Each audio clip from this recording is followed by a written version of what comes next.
নমস্কার বন্ধুরা, আরএস গল্প কথায় আপনাদের সবাইকে স্বাগত। আশা করি আপনারা সবাই সুস্থ আছেন।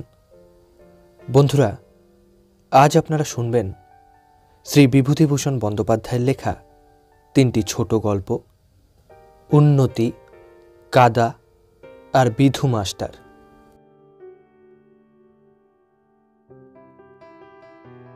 শুরু করছি প্রথম গল্প, উন্নতি। গোকুলদের অবস্থা যে কত শোচনীয় তা গ্রামের কেউ জানত না।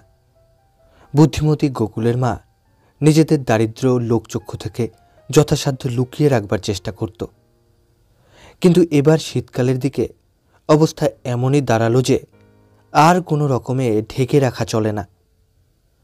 গোকুলের মা একদিন সন্ধ্যাবেলা ছেলেকে বললে, সত্যি গোকুল, তুই বসে বসে আর কতদিন সংসারটি মাটি করবি? একটা কিছু দেখ একবার। গোকুল পৈতৃক কোঠাবাড়ির ভাঙা রোয়াকের একপাশে বসে সান্ধ্য চা পানে নিযুক্ত, অর্থাৎ চটা ওটা একটা কলাই করা বাটিতে সে এক প্রকার ফিকে কটা রঙের বিষাদ তরল পদার্থ সেবন করছিল। তাতে দুধের ছিটে ফোঁটা থাকলেও চিনির বালাই ছিল না। পুরনো খেজুর গুড় সংযোগেই গোকুলের প্রাত্যহিক চা পান নিষ্পন্ন হয়। আজ ওর মা গুড় দিতে নারাজ। ও চাইতে গিয়ে বিমুখ হয়ে এসেছে। মায়ের কথার মধ্যে যুক্তির অভাব ছিল না। বাড়িতে ঠাকুর পুজো আছে, দশমী দ্বাদশী আছে। এক ভার খেজুর গুড় এসে সিকি ভারে ঠেকেছে। নূতন বছরে এখনো গুড় কেনা হয়নি বা কেনবার পয়সাও নেই। ওইটুকু ফুরিয়ে গেলে তখন চলবে কিসে? এই গুড়ের ব্যাপার নিয়ে মায়ের ছেলের বচসা চলল সারা সন্ধ্যাবেলা। গোকুল বিয়ে থাওয়া করেনি, বয়স এই মোটে 25 বছর। বাপ মারা যাওয়ার পরে লেখাপড়া ছেড়ে দিয়ে আজ 8-10 বছর বাড়ি বসে আছে। গরিব বামুনের সহায় সম্পত্তিহীন ছেলে, কে চাকরি করে দেবে? লেখাপড়ারও তেমন কিছু জোর নেই। সংসারও বেশি খুব বড় নয়, সে আর তার মা। গোকুলের বাবা বেঁচে থাকতেই মেয়েটির বিবাহ দিয়ে গিয়েছিলেন 12 বছর বয়সে, তাই রক্ষে। নইলে এ বাজারে আর ভগ্নির বিবাহ দেওয়া গোকুলের সাধ্যে কুলিয়ে উঠত না। গোকুলের মা বললে, আমার বুদ্ধি শোন গোকুল, চল আমরা কলকাতায় যাই। সেখানে কত লোক কত কি করছে, সেখানে গেলে তোর একটা হিল্লে হয়ে যাবেই। আমিও তোকে ফেলে থাকতে তো পারবো না, আমিও সঙ্গে চাই। বড় আমবাগানটা বিক্রি করে ফেলি। এই প্রস্তাব মা আরও কয়েকবার করেছে, কিন্তু গোকুলের গা ছেড়ে কোথাও যেতে মন সরে না। কলকাতা শহরকে সে মনে মনে ভয় করে। অত বড় শহরে তো তার জন্যে চাকরি নিয়ে লোকে বসে আছে। মার যেমন কথা। আজ কিন্তু মার কথায় তার মনটা উৎসাহিত হয়ে উঠল। ভাগ্য পরীক্ষা করে দেখলে হয় একবার। এখানেও তো মাঝে মাঝে অনাহার শুরু হয়েছে আজকাল। সেখানে তার যে আর কি বেশি কষ্ট হবে? কলকাতায় পয়সা রোজগারের অনেক রকম উপায় আছে, সেও শুনেছে বটে। সারা রাত ধরে মা ও ছেলে পরামর্শ করলে, বড় বাগান বিক্রি করলে এখন দর হবে না। বন্ধক রেখে সেই টাকা থেকে প্রথম মাস কয়েক শহরের খরচ চলবে। এখানকার বাড়িতে কিছুদিন তালা বন্ধ থাকুক। অবশেষে কলকাতায় যাওয়াই ধার্য হল। যদুহরি কুণ্ডু স্থানীয় বাজারের বড় কাপড়ের মহাজন। বাগানখানা 50টি মাত্র টাকায় তার কাছে বন্ধক রাখা হলো এবং নির্দিষ্ট দিনে মায়ে ছেলে কলকাতায় রওনা হলো। চিতপুর শোভাবাজারে শঙ্কর মিত্রের লেনে ওদের গ্রামের এক নাপিত থাকত। বাক্স হাতে ঝুলিয়ে জাত ব্যবসা করে সে 30-40 টাকা রোজগার করত মাসে। গোকুল খুঁজে খুঁজে তার বাসা বার করলে। একখানা ছোট খোলার ঘর, তাতে সে একা থাকে। নিকটবর্তী হোটেলে একবেলা ডাল ভাত খায়, একবেলা মুড়ি খেয়ে কাটায়। এই তার অবস্থা। গ্রামের ব্রাহ্মণকন্যা তার খোলার ঘরে অতিথি। বঙ্কু পরামানিক শশব্যস্ত হয়ে উঠল। রান্নার হাঁড়িকুড়ি কিনে নিয়ে এলো, আর নিয়ে এলো চাল ডাল তরকারি। খোলার ঘরে একখানা ছোট্ট পরচালার নিচে আপাতত রান্নার ব্যবস্থা করা হলো। বঙ্কু বললে, মা ঠাকরুন, রোজ রোজ মরি উড়ে বামুনের রান্না খেয়ে। আজ আমার সৌভাগ্যই যে আপনারা এসেছেন। মা ঠাকরুনের হাতের দুটি প্রসাদ খেয়ে বাঁচবো আজ। গোকুল আর তার মা বঙ্কু পরামানিকের সেই খোলার বাসার পাশেই আর একখানা ছোট খোলার ঘর নিলে। মাসে মাত্র 3টি টাকা ভাড়া। গোকুলের মা এখানে এসে অকুল সমুদ্রে পড়ে গিয়েছে। একমাত্র ভরসা বঙ্কু পরামানিক, যে কলকাতার রাস্তাঘাট চেনে। সে যদি কিছু কিনারা করতে পারে এর। প্রতিদিন দুপুরে আর সন্ধেবেলা নিকটেই কোথা থেকে শাঁখ, ঘণ্টা, কাসরের আওয়াজ আসে। একদিন গোকুলের মা জিজ্ঞেস করলে, হ্যাঁ বঙ্কু, এখানে কি কোথাও ঠাকুরবাড়ি আছে নাকি? বঙ্কু বললে, হ্যাঁ মা ঠাকরুন, পাশেই মিত্তির বাড়ি। ওরা মস্ত বড় লোক, ওদেরই তো ঠাকুরবাড়ি রয়েছে বাড়িতেই। এই রাসের সময় খুব ধুমধাম হবে। আপনি যাবেন না দেখতে? সবাই যাবে, খুব ভালো বন্দোবস্ত। রাসের দিন পাড়ার আরও 5 জন মেয়ের সঙ্গে গোকুলের মা মিত্তির বাড়ি ঠাকুর দেখতে গেল। প্রকাণ্ড শ্বেতপাথরের বাঁধানো মেঝের ওপর ঝকঝকে রূপোর বাসনে ভোগ, রূপোর ঘণ্টা, কড়িকাঠ থেকে বড় বড় কাচের পরকাওয়ালা ঝাড়ে ইলেকট্রিক আলো জ্বলছে। ধূপধুনোর গন্ধ বেরিয়ে ঘর আমোদ করেছে। আর নানা রকম ফুলের কি চমৎকার গন্ধ। গোকুলের মা এমন ঠাকুরবাড়ি, এমন জাঁকজমক কখনো দেখেনি জীবনে। বাড়ির কর্ত্রী ঠাকুরন ঠাকুরের এক পাশে বসেছিলেন। লোকে চিনিয়ে দিলে 80 বছর হয়েছে, এখনো কি ধপধপে গায়ের রং। আরতি ও কীর্তনাদি শেষ হয়ে যাওয়ার পরে প্রসাদ বিতরণ ও ব্রাহ্মণ ভোজন। গোকুলের মা বড় থালায় এক থালা খাবার নিয়ে বাড়ি এলো। মা ও ছেলে দুজনেই খুব খুশি। এসব খাবার, ফলমূল কখনো পাড়াগায়ে ওরা চোখেও দেখেনি। গোকুলের মা আরও 2-4 দিন ঠাকুরবাড়ি সন্ধ্যাবেলা কীর্তন শুনতে গেল। একদিন গিন্নিমা ওকে লক্ষ্য করলেন। নূতন মুখ, একে তো আগে কখনো দেখেননি ঠাকুরবাড়িতে। কাছে ডেকে বললেন, তোমার বাড়ি কোথায় গা? এসো, তোমার সঙ্গে আলাপ করি। গোকুলের মা সম্ভ্রমে, সংকোচে একেবারে জড়সড় হয়ে গেল। মুখ দিয়ে ভালো কথা বেরোয় না। এত বড় বাড়ির কর্ত্রী নিজে যেচে তার সঙ্গে আলাপ করতে চাইছেন। ও সব পরিচয় দিলে। দেশে দুঃখ কষ্টে পড়ে এখানে এসেছে, কাছেই খোলার বাড়িতে থাকে। ছেলেটি চাকরি বাকরির চেষ্টা করছে, কেই বা চাকরি দেবে? এখানে ও কাউকেই চেনে না। গিন্নিমা ওর সঙ্গে অনেক কথাবার্তা কইলেন। লোকটি বড় ভালো। বললেন, আমাদের ঠাকুর বাড়িতে রাত্রিরের ভোগ ব্রাহ্মণ বাড়ি দেওয়ার নিয়ম আছে। তুমি বাছা রোজ এসে আরতির পরে ভোগ নিয়ে যেও, আমার বলা রইল। কত রবাহুত অনাহুত লোক এসে খেয়ে যায়। তুমি আর তোমার ছেলে খেলে আমি খুশি হব। সেদিন থেকে গোকুলের মায়ের কপালে যা ঘটতে লাগলো, সে স্বপ্নেও তেমন সৌভাগ্য কখনো কল্পনা করেনি। মস্ত বড় এক থালা ভর্তি লুচি, তরকারি, মিষ্টি, ফলমূল। গোকুলের মায়ের বাড়ি নিয়ে যাওয়াই কষ্ট। কে কত খায়? বঙ্কু নাপিত পর্যন্ত লুচি খেয়ে আর পারে না। রোজ রাত্রে লুচি, রোজ রাত্রে একরাশ ফলমূল, বাদাম, পেস্তা, ছানা, মিষ্টি। বড়লোকের প্রতিষ্ঠিত বিগ্রহের নৈশভোগের যা কিছু উপকরণ সকল ওদের বাড়িতে। মাঘ মাসের দিকে ঠাকুরবাড়ির পুরাতন টহলদার মারা গেল।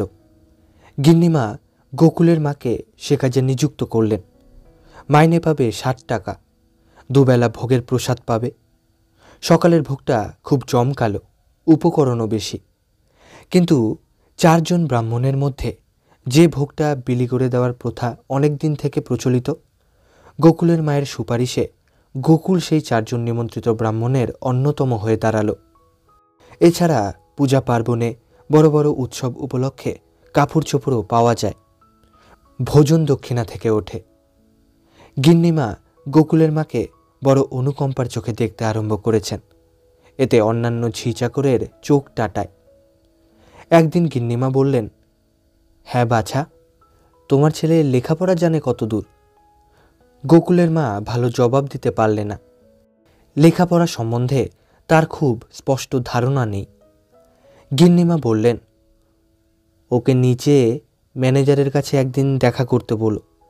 যদি মুহুরির কাজ টাজ করতে পারে তবে আমি আমার ছেলেকে বলে দেবো। এখন গিন্নিমার সুপারিশে গোকুল 15 টাকা মাইনের একটা চাকরি পেয়ে গেল। ওর বাংলা হাতের লেখা খুব ভালো, গ্রামে ওর হাতের লেখার খ্যাতি ছিল। গোকুলের ইচ্ছা খোলার বাড়িটা বদলায়।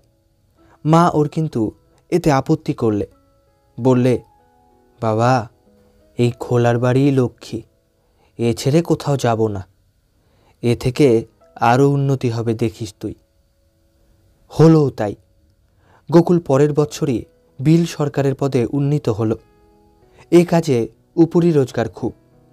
দেনাদারেরা কিছু কিছু ঘুষ দিয়ে নিজেদের বিলের ওয়াদা দেরিতে ফেরাতো। গোকুল মাসে ইচ্ছে করলে 50 টাকা অনায়াসে রোজগার করতে পারত। কিন্তু ও স্টেটের মুখের দিকে চেয়ে কোথাও ঘুষ নিত না। ফলে ওর আমলে টাকা বেশি আদায় হতে লাগলো। ম্যানেজারের নজর পড়ল ওর দিকে। সংসার সেরেস্তার নায়েবের পদ খালি হলো ইতিমধ্যে। বুড়ো নায়েব নালু মুখুজ্জের চোখের অসুখ হওয়ার দরুন সে পেনশনের দরখাস্ত করলে। এই পদে মাসে 100-150 টাকা কমিশন পাওয়া যায় বিভিন্ন মুদি খাবারওয়ালা দোকানদারের কাছে। ন্যায্যভাবেই এটা পাওয়া যায়, এতে স্টেটের কোনো অনিষ্ট নেই। এই কাজে একজন বিশ্বস্ত লোকেরই দরকার বটে। ম্যানেজার একদিন ওকে ডেকে বললেন, গোকুল, সংসার সেরেস্তার নায়েবের কাজের জন্যে তুমি দরখাস্ত করেছ? ও বললে, আগে হা বাবু। ও দিয়েছিল কপাল ঠুকে একখানা দরখাস্ত করে। সেরেস্তার অনেকেই তো করেছে। ম্যানেজার বললেন, তুমি কি পারবে? বড্ড হুঁশিয়ারির কাজ, আর বড় খাটুনি। গোকুল সাহস করে বললে, খাটুনির ভয় করি নে হুজুর। আর হুঁশিয়ারির কথা বলছেন, আপনি তো বিল আদায়ের কাজেও দেখেছেন আমায়। আচ্ছা, তুমি 500 টাকার একটা হ্যান্ড নোট লিখে দাও স্টেটের নামে। ও কাজে 500 টাকা ডিপোজিট দিতে হবে তোমায়। তোমার মাইনে থেকে আমরা মাসে মাসে 10 টাকা কেটে নেব হ্যান্ড নোটের দেনার দরুন। তোমাকে আমি ওপোষ দিলাম, মন দিয়ে কাজ করো। গোকুল চোখে ঝাপসা দেখলে। ব্যাপার কি? সে স্বপ্ন দেখছে না তো? 25 টাকা মাইনের বিল সরকারি থেকে সে 60 টাকা মাইনের সংসার সেরেস্তার নায়েবের পদে ঠেলে উঠল এই 1 বছরের মধ্যে। যে পদের উপরি কমিশনের আয় গড়ে মাসে 150 টাকার কম নয়। কিন্তু সত্যিই তার পরদিন তাকে ডেকে ম্যানেজার একখানা 500 টাকার হ্যান্ড নোট লিখিয়ে নিয়ে ওকে গিয়ে সংসার সেরেস্তার গদিতে বসতে আদেশ দিলেন। সেদিন গোকুলের মা ঘটা করে সত্যনারায়ণের সিন্নি দিয়ে পাড়ার লোকদের নিমন্ত্রণ করে খাওয়ালে।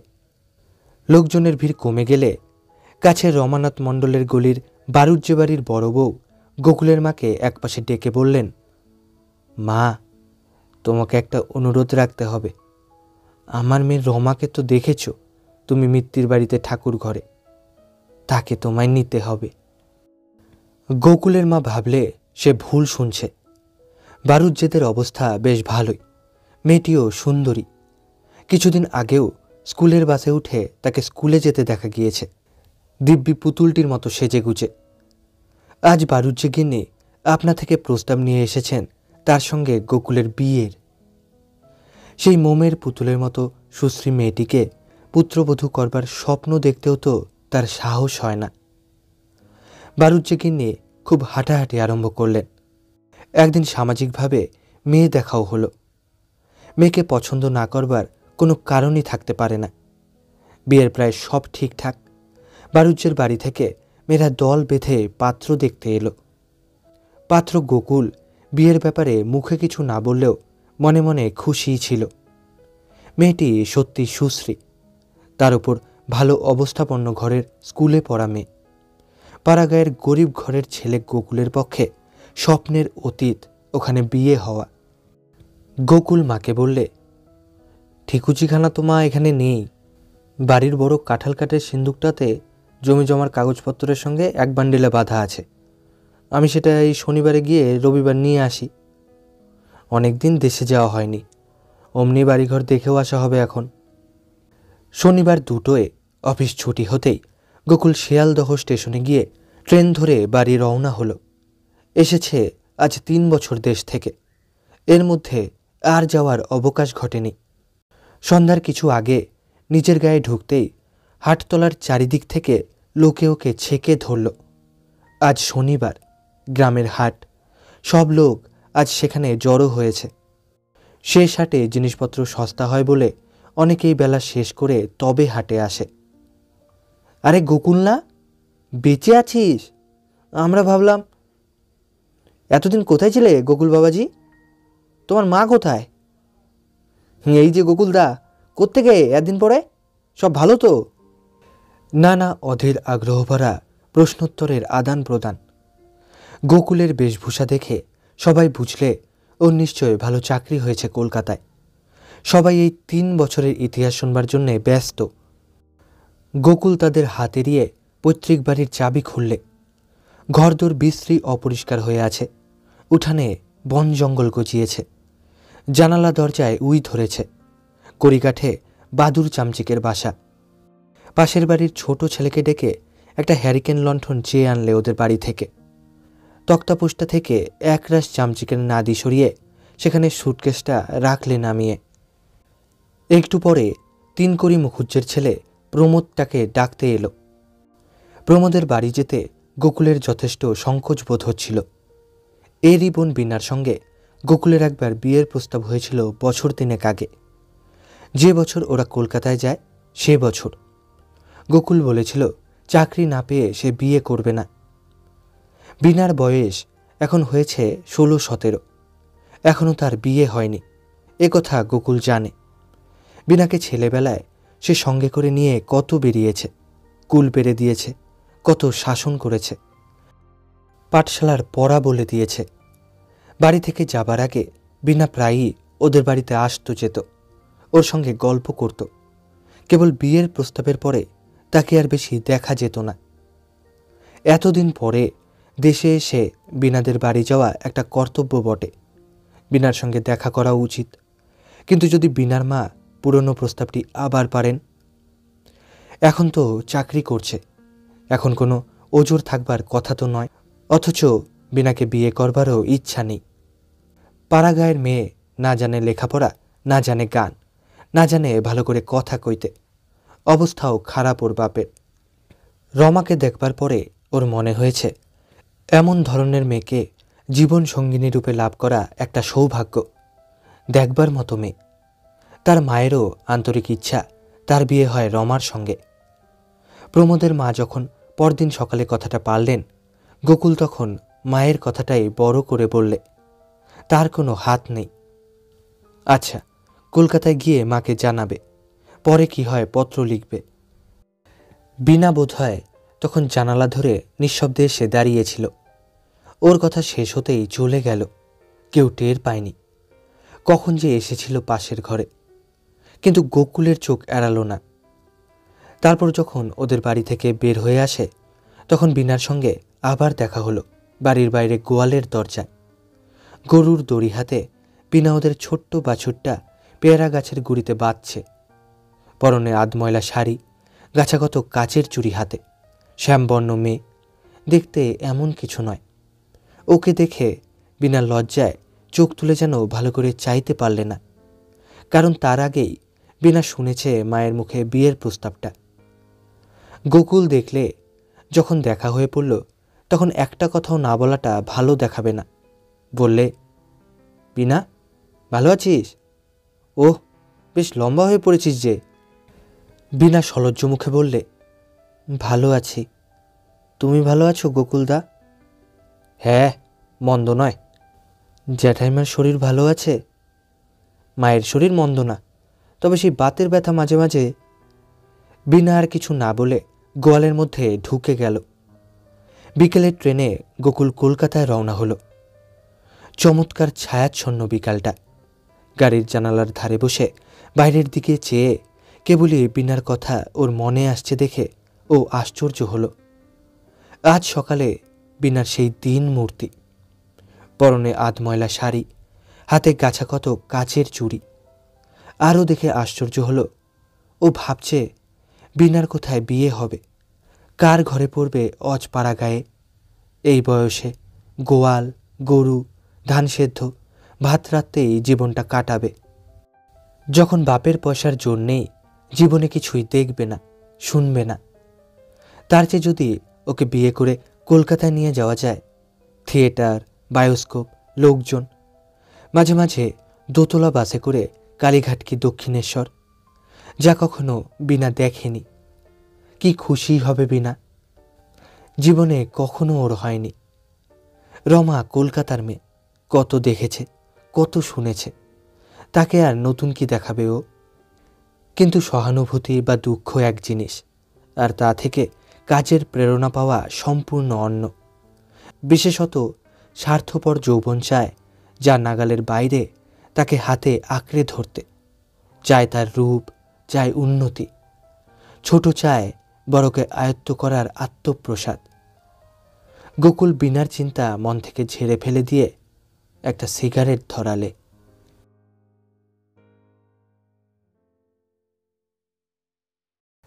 এখন শুনবেন দ্বিতীয় গল্প, কাদা। একঘেয়ে গ্রাম্য জীবনের মধ্যে হঠাৎ শোনা গেল আমাদের পাশের বাড়ির শ্যামাকান্ত চক্রবর্তীর বিয়ে। শ্যামাকান্ত চক্রবর্তী আমার কাকা হন, অবশ্যই গ্রাম সম্পর্কে। শ্যামা কাকার বয়স কত তা জানি নে। তিনি নাকি কলেজে পড়েন, কলকাতায় না কোথায়। গ্রামে আসেন মাঝে মাঝে, দেখতে পাই। বিয়ে হচ্ছে আমাদের গ্রামের কাছে নশরাপুর। নশরাপুর গ্রামের বীরেশ্বর ভট্টাচার্যের মেয়ে। বীরেশ্বর ভট্টাচার্যকে দেখেছি, বুড়ো মানুষ, ওই গ্রামেরই পাঠশালার পণ্ডিত। আমাদের গায়ে এসেছিলেন বার কয়েক। বিয়ে হবে সামনের সোমবারে। হই হই পড়ে গেল পাড়ার ছেলেদের মধ্যে। আমাদের দল ঠিক করলে একটা উৎসব করতে হবে এই বিয়ের দিনে। আমার উৎসাহটা সবচেয়ে বেশি। আমি ভেবেচিন্তে দক্ষিণ মাঠের বিলের ধার থেকে কতকগুলো পাকাটি নিয়ে এলাম এবং পথের ধারের প্রত্যেক গাছে একগাছা করে পাকাটি নোনার ডালের ছোটা দিয়ে বাঁধলাম। হরি জ্যাঠামশাই দেখে বললেন, ও কি হচ্ছে?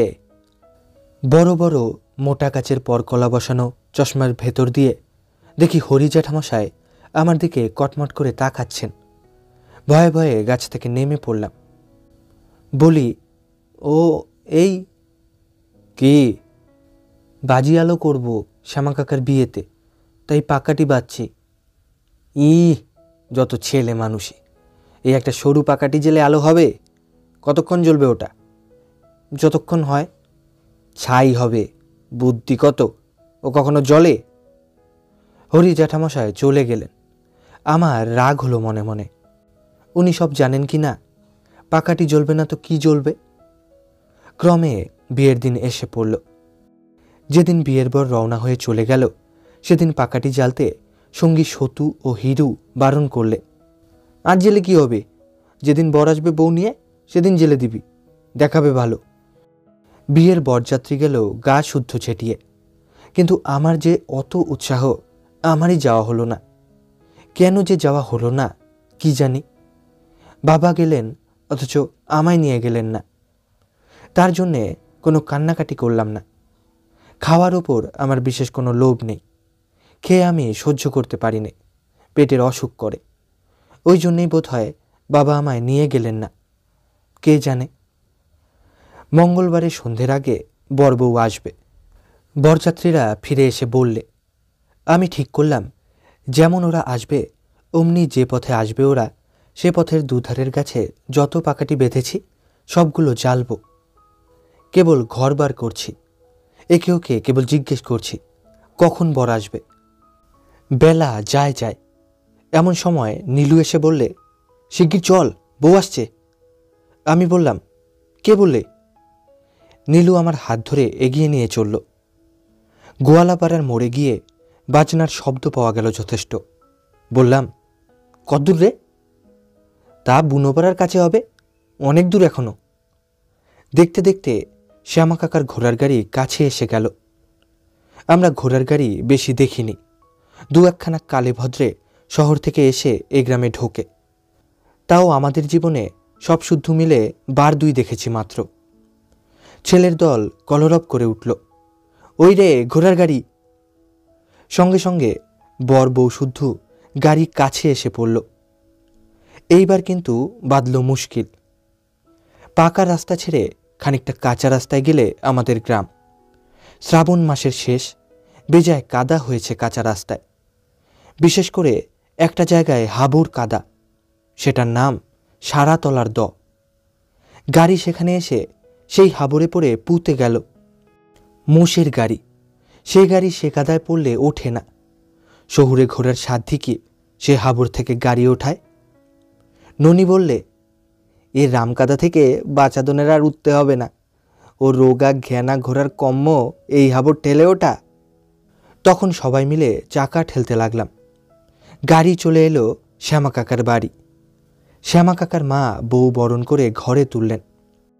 তখনও সন্ধ্যা হয়নি। বর্ষাকাল, রোদ আছে কি নেই বোঝা যায় না। যদিও 3-4 দিন বৃষ্টি হয়নি। আমাদের আকর্ষণের বস্তু হয়ে দাঁড়িয়েছে ঘোড়ার গাড়িখানা। সেখানা বকুলতলায় দাঁড়িয়ে, তার চারিপাশ ঘিরে গ্রামের যত ছেলে পিলে।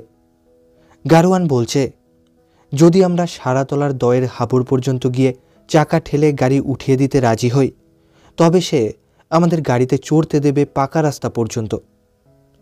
আমরা সবাই হৈ হৈ করে গাড়িতে উঠলাম।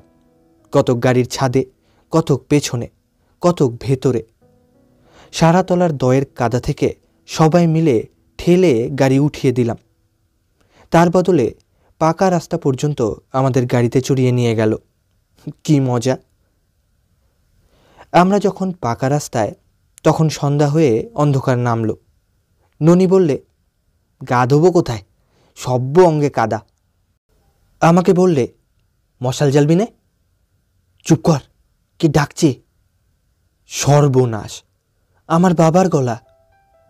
সন্ধে হয়ে গিয়েছে, ঘুটঘুটটি অন্ধকার। বাবা আমায় খুঁজতে বেরিয়েছেন। তিনিই ডাকাডাকি করছেন।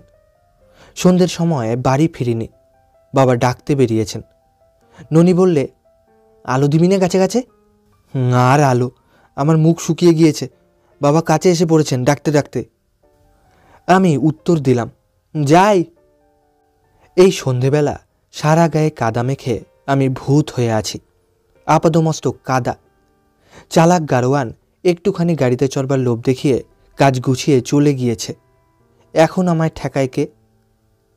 বাবা এসে আমার কান ধরলেন, বললেন, হতভাগা বাদর, পড়া নেই শুনো নেই, এত রাত পর্যন্ত বাদরের দলে মিশে। এ কি, গায়ে এত কাদা কেন? আমি কাদো কাদো সুরে বললাম, এই গারোয়ান বললে আমার গাড়িটা একটু ঠেলে দাও, বড্ড কাদা, তাই সবাই মিলে। আমি আসতে চাইনি, আমায় ওরা নিয়ে এলো, ওই ননি, নিনতে, শশী। বলে সাক্ষ্য প্রমাণের চেষ্টায় সঙ্গীতের দিকে ফিরে চাইতে গিয়ে দেখি জনপ্রাণী সেখানে নেই। কে কোথা দিয়ে সরে পড়েছে এরই মধ্যে। বাবা বললেন, তোর দোষ নেই, তোমাকে সবাই নিয়ে গিয়েছিল, তুমি বুড়ো দামড়া কিছু জানো না, না? ঘোড়ার গাড়িতে না চললে তোমার। কথা শেষ না করেই দূরদার মার, চর ও কিল, বিষম মার, চোখে সর্ষের ফুল। কাঁদতে কাঁদতে বাড়ি ফিরে এলাম বাবার আগে আগে। মা বললেন, আচ্ছা, তোমার কি ভীমরতি হয়েছে না কি? এই ভর সন্ধেবেলায় ছেলেটাকে অমন ভূতনন্দী মার। ও মা, তা পাড়ার ছেলেদের সঙ্গে না হয় গিয়েইছে একটু, আজ একটা আনন্দের দিন ওদের। তোমার মতো বুড়ো তো ওরা নয়। চি চি, নে এদিকে সরে আয়, খুব আমোদ করেছ, এসো।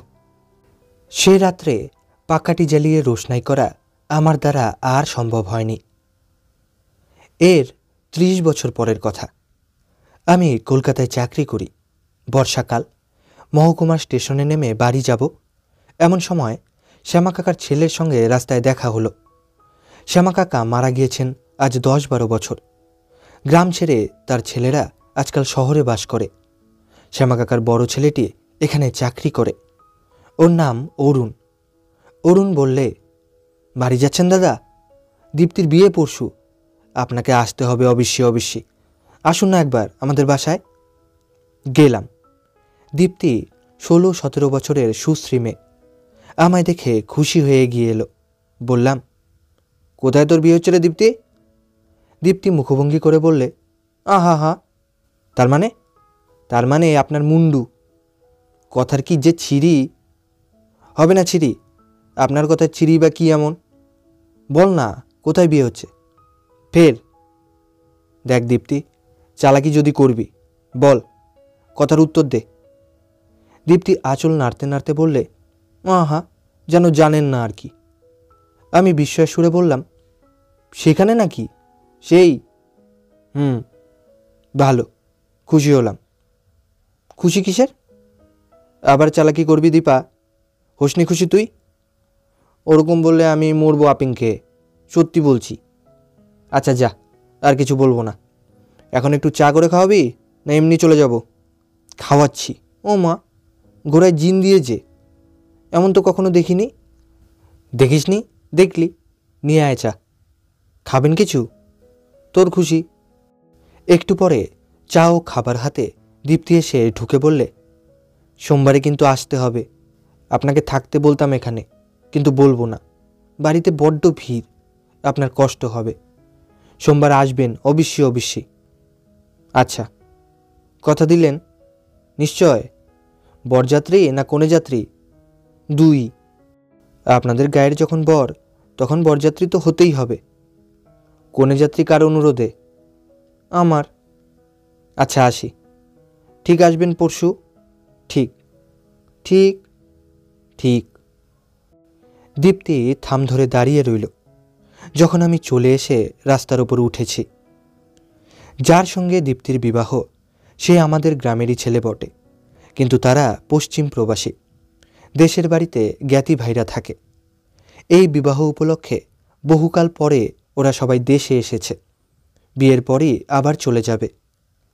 গ্রামে আমিও গেলাম অনেক দিন পরে। আমিও গ্রাম ছেড়েছি 10-15 বৎসর। গ্রামে যেতেই ওদের দল এসে আমায় বরযাত্রী হওয়ার নিমন্ত্রণ করে গেল। বিবাহের দিন এসে পড়ল। বিবাহের লগ্ন সন্ধ্যার অন্ধকারেই। অন্যান্য বরযাত্রী কতক নৌকোতে, কতক গরুর গাড়িতে রওনা হয়ে কনের বাড়ি চলে গেল। শহর থেকে একখানা ঘোড়ার গাড়ি এসেছে। সেখানাতে বর, বরকর্তা, পুরুত ও আমি যাব এই স্থির হয়েছে। বর বললে, নিতাইদা, চা খেয়ে নাও, আর বেশি দেরি না হয়। বাবাকে বলো তুমি সব গুছিয়ে নাও।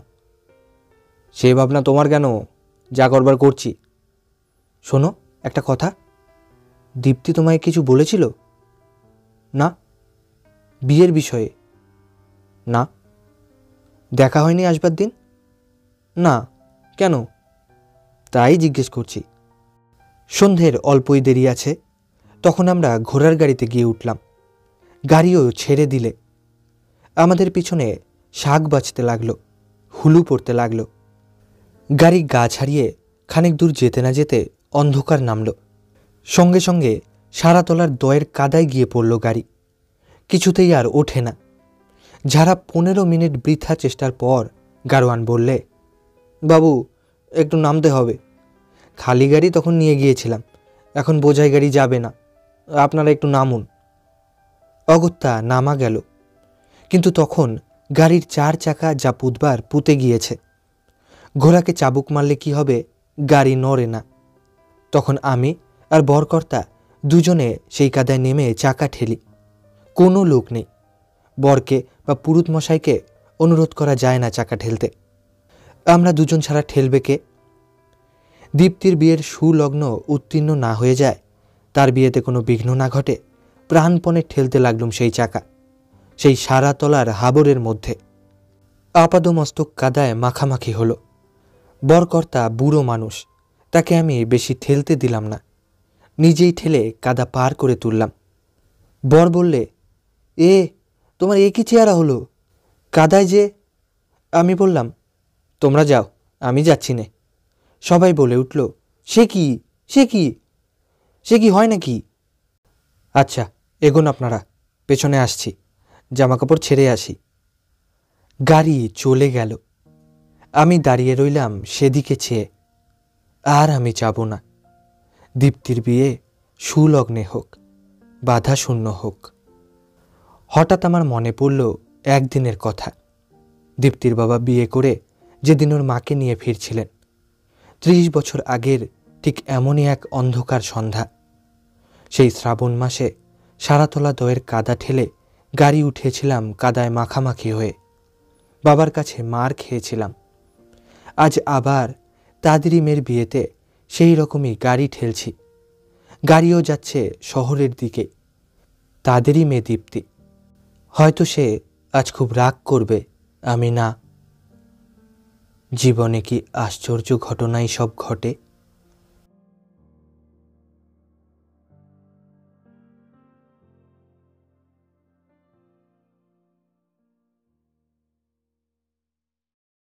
এখন শুনবেন তৃতীয় গল্প, বিধু মাস্টার। বিধু মাস্টারের কথা আমি কখনো ভুলতে পারবো না। তার স্মৃতি হয়তো আজীবন আমায় বহন করে বেড়াতে হবে। মাত্র কটা মাস তিনি আমার কাছে এসেছিলেন, তারপর চলে গেলেন। শুধু এই ক্ষণিকের পরিচয় আজ অমর হয়ে রয়েছে। বেশ মনে আছে, সে দিনটা ছিল রবিবার। আমি সকালবেলা কৌমুদি খুলে ধাতুরূপ মুখস্থ করছি চোখ বন্ধ করে দুলে দুলে। এমন সময় বাইরে কে যেন ডাকলেন, হারানবাবু আছেন? হারানবাবু? আমি জানলা দিয়ে মুখ বার করে প্রশ্ন করলুম, কাকে চাই? এখানে হারানবাবু বলে কি কেউ থাকেন? থাকেন, তিনি আমার কাকা। তাকে একবার ডেকে দাও তো। কি দরকার? তার কি একজন টিউটর চাই? সত্যিই তো, মেজো কাকা আমাদের জন্য একজন টিউটর চাই বলে খবরের কাগজে একটা বিজ্ঞাপন দিয়েছিলেন। কথাটা আমি একেবারে ভুলেই গেছিলাম। বললুম, আপনি বুঝি সেই বিজ্ঞাপন দেখেই আসছেন? হ্যাঁ। তা ভেতরে এসে বসুন, আমি মেজো কাকাকে ডেকে দিচ্ছি। ছিপছিপে লম্বা কালোপানা লোকটা অত্যন্ত দ্বিধায় অতি সন্তর্পণে আমাদের বৈঠকখানায় প্রবেশ করলেন। আমি বললুম, বসুন আপনি। তিনি ভয়ে ভয়ে যেন একবার আমার দিকে তাকিয়ে একখানা পাশের বেঞ্চে বসলেন। আনারি লোকটাকে দেখে আমার মাস্টারের প্রতি সকল শ্রদ্ধা তিরোহিত হল। বললুম, ওই চেয়ারটায় বসুন না। তিনি প্রথমে বললেন, থাক থাক। তারপর একখানা চেয়ারে গিয়ে বসলেন। আমি ফ্যানটা খুলে দিয়ে আস্তে আস্তে ওপরে চলে গেলুম মেজো কাকাকে ডেকে দিতে। মেজো কাকা উঠে এলেন, আমিও এলুম তার পিছু পিছু। আর এলো ঝন্টু, মিন্টু, চাদু ও রেবা। মেজো কাকা বৈঠকখানায় ঢুকতেই তিনি চেয়ার ছেড়ে উঠে হাত জোর করে তাকে নমস্কার করলেন। মেজো কাকা বললেন, আপনি তো আজ সকালের কাগজে বিজ্ঞাপন দেখে আসছেন। তিনি বললেন, হ্যাঁ। মেজো কাকা আবার বলতে আরম্ভ করলেন, এই 5টি ছেলেমেয়েকে পড়াতে হবে, রাতে 3 ঘন্টা। মাইনে তো লিখেই দিয়েছি 60 টাকা, কামাই চলবে না। তিনি বললেন, না, কামাই করবই বা কেন? মেজো কাকা বললেন, তা আপনি থাকেন কোথায়? শ্রীনাথ দাস লেনে। আপনার নাম? শ্রী বিধুভূষণ চট্টোপাধ্যায়। কদ্দূর লেখাপড়া আছে? Matric pass. কথাটা শুনে মেজো কাকা ঠোঁট কামড়াতে লাগলেন। টেবিলের ওপর বার কয়েক ডান হাত দিয়ে আঘাত করলেন। তারপর বললেন, আপনি 4th ক্লাসের ছেলেকে পড়াতে পারবেন তো? 4th ক্লাসে পড়ি কেবল আমি। এদের দলের মধ্যে বয়সে সবচেয়ে বড়। আমার বুক গর্বে ফুলে উঠল। আমি বিধু মাস্টারের মুখের দিকে অপলক দৃষ্টিতে তাকিয়ে রইলুম। তিনি বললেন, তার পারবো না কেন? মেজো কাকা বললেন, বেশ ভালো, সোমবার থেকে কাজে লাগবেন। সন্ধ্যা 6টার সময় ঠিকমতো আসবেন। তারপর আমাদের বললেন, ইনি তোদের নতুন মাস্টার, এনার কাছে মন দিয়ে পড়বি, বুঝলি? তারপর সোমবার দিন তিনি এলেন ঠিক 6টার সময়ে। আমাদের সকলের নাম জিজ্ঞেস করলেন। আমাদের বইগুলো উল্টে পাল্টে দেখলেন। বেশিক্ষণ দেখলেন আমার ইংরেজি বইখানা। বললেন, বেশ শক্ত বই পড়ানো হয়তো। তার কথা শুনে আমার কি আনন্দই না হলো। আমি বললুম, আমাদের আবার ইংরেজি, ফিজিক্স, কেমিস্ট্রি পড়ানো হয়। তিনি অবাক হয়ে গেলেন, বললেন, তাই নাকি? আমি তাকে আমাদের সায়েন্স বইখানা এনে দেখালুম। তিনি বললেন, কি পড়া হয়েছে? প্রপার্টিজ অফ এয়ার আর ব্যারোমিটার। আমার কথাগুলো শুনে তিনি বেশ চমকে গেলেন, আর আমি খুব কৌতুক বোধ করলুম। তিনি তখন রেবাকে জিজ্ঞেস করলেন, তোমার নাম কি খুকি? রেবা লজ্জায় মুখ নিচু করে রইল। নতুন লোক দেখলে ওর ওই রকম লজ্জা। আমি বললুম, বল না রে, কি নাম? তিনি তখন রেবার পশমের মতো কোমল চুলে হাত বুলিয়ে দিতে লাগলেন। রেবাও অনেক কষ্টে বলল, লেবা। ও র উচ্চারণ করতে পারে না। তিনি বললেন, বাহ, বেশ নাম তো তোমার, খাসা নাম তো তোমার। কিন্তু দিন যত বয়ে গেল রেবার লজ্জাও তত কমে যেতে লাগল। আর বিধু মাস্টারও রেবাকে বেশি ভালোবাসতে লাগলেন। শুধু রেবাকেই না, তিনি আমাদের সবাইকে খুব ভালোবাসতেন। তিনি পড়াতে আসবার পর প্রায়ই একজন ফেরিওয়ালা সুর করে হেঁকে যেত, চাই অবাক জলপান, স্বাধীন ভাজা, ঘুগনি দানা। মাস্টারমশাইও আমাদের প্রায় ওই কিনে খাওয়াতেন। নতুন মাইনে পেয়ে তিনি আমাদের সবাইকে 12 আনার কুলপি বরফ খাইয়েছিলেন। সবাই তাই মাস্টারকে খুব ভালোবাসত। তাকে আদৌ দেখতে পারতুম না কেবল আমি, কেন তা জানি না। তথাপি আমার অনিচ্ছায় তার অধীনে থাকতে হতো, কারণ মেজো কাকার হুকুম। মেজো কাকাকে আবার সবার চেয়ে ভয় করি, মায় বাবার চেয়েও। সুতরাং আমি খুঁজতে লাগলুম মাস্টারের ভুল ত্রুটি, যাতে আমি তার হাত থেকে রেহাই পাই। একদিন আমি জিজ্ঞেস করলুম, মাস্টারমশাই, পাহাড়ের হাইট মাপতে গেলে ব্যারোমিটার কি দরকার লাগে? তিনি বললেন, দরকার লাগে নাকি? কে বলল? স্কুলের মাস্টার। তা হবে। কোথায় লেখা আছে বলো তো? সায়েন্সের বইতে। দেখি সায়েন্সের বই। আমি তার হাতে বইখানা তুলে দিয়ে বললুম, কিছুই বুঝতে পারিনি মাস্টারমশাই। তিনি বইয়ের পাতা খুলতে খুলতে বললেন, বেশ, বুঝিয়ে দিচ্ছি। কিন্তু আমায় বোঝানো দূরের কথা, তিনি নিজেই হয়তো সেই ইংরেজি অংশটার সঠিক অর্থ হৃদয়ঙ্গম করতে পারলেন না। অগত্যা অনেকক্ষণ পরে তর্জমা করে দিলেন। তারপর জিজ্ঞেস করলেন, বুঝতে পেরেছ? আমি বললুম, কিছুই না। তিনি বললেন, আচ্ছা, আমি তোমার বইখানা বাড়ি নিয়ে যাচ্ছি, একবার পড়ে ভালো করে বুঝিয়ে দেব। বইখানা নিয়ে গেলেন সত্যি, সেটা আমায় ফিরিয়েও দিলেন যথাসময়ে। কিন্তু আমার প্রশ্নের কোনো উত্তর দিতে পারলেন না। কথাটা কাকাকে বলতে তিনি বললেন, আচ্ছা, কেমন পড়ায় তা আমি দেখছি। পরের দিন থেকে তিনি আমাদের কাছে বসে পড়া শুনতে লাগলেন। মাস্টারমশাইয়ের পড়ানোর তিনি প্রায় ভুল ধরতেন। হয়তো বলতেন, লুসি গ্রের শেষের স্ট্যাঞ্জা দুটো আরও বিশদভাবে বুঝিয়ে দিন। ওই যে ওর rough and smooth, she strips along and never looks behind and sings a solitary song that whistles in the wind. ওর ভাবার্থটাও ভালো করে বুঝিয়ে দেওয়া উচিত, বুঝেছেন কি না? এসব ক্ষেত্রে মাস্টারমশাই কোনো কথা বলতেন না বড় একটা। কাকাকে তিনি বেশ সমীহ করে চলতেন। তিনি বড় একটা বুদ্ধির অঙ্ক কষতে পারতেন না। একদিন কাকার সামনে তিনি একটা অঙ্ক এক্স দিয়ে কষছিলেন। কাকা বললেন, সব গোলমাল হয়ে গেল মাস্টারমশাই। তিনি বললেন, কেন? কাকা বললেন, ও অঙ্ক তো অ্যালজেব্রার প্রসেস অনুযায়ী আপনি করতে পারবেন না। যাই হোক, তিনি কিন্তু কোনো উপায়েও আমায় অঙ্কটা বুঝিয়ে দিতে পারলেন না। তিনি চলে যাবার পর কাকা বললেন, মাস্টার তত সুবিধের নয়। এমন সময়ে বিশ্বকর্মা পূজা এলো। আমরা বললুম, মাস্টারমশাই, আমাদের ঘুড়ি লাটাই কিনে দিতে হবে। তিনিও রাজি হলেন, কারণ তিনি সম্প্রতি মাইনে পেয়েছিলেন। তিনি আমাদের সেন্ট জেমস স্কোয়ারের দক্ষিণ কোণের একটা মনোহারী দোকান থেকে 1 টাকার প্রায় ঘুড়ি লাটাই কিনে দিলেন। কিন্তু আমাদের তিনি যা কিনে দিতেন সে সম্বন্ধে কাউকে কিছু বলা নিষেধ ছিল। এসব লুকিয়ে লুকিয়ে আমাদের দিতেন। রেবার জন্মদিনে তিনি 3 টাকা দামের একটা কলের রেলগাড়ি কিনে দিয়েছিলেন। বলেছিলেন, কাউকে বলো না যেন ঘুণাক্ষরে। বিশ্বকর্মা পূজার দিন 4 পর একদিন শ্রীনাথ দাস লেনে মাস্টারমশাইয়ের সঙ্গে দেখা। আমি নমস্কার করলুম। তিনি বললেন, এই যে পিন্টু যে, কোথায় চলেছ? আমি বললুম, আপনি কোথায় থাকেন মাস্টারমশাই? তিনি বললেন, এইখানেই। চলুন না দেখে আসি।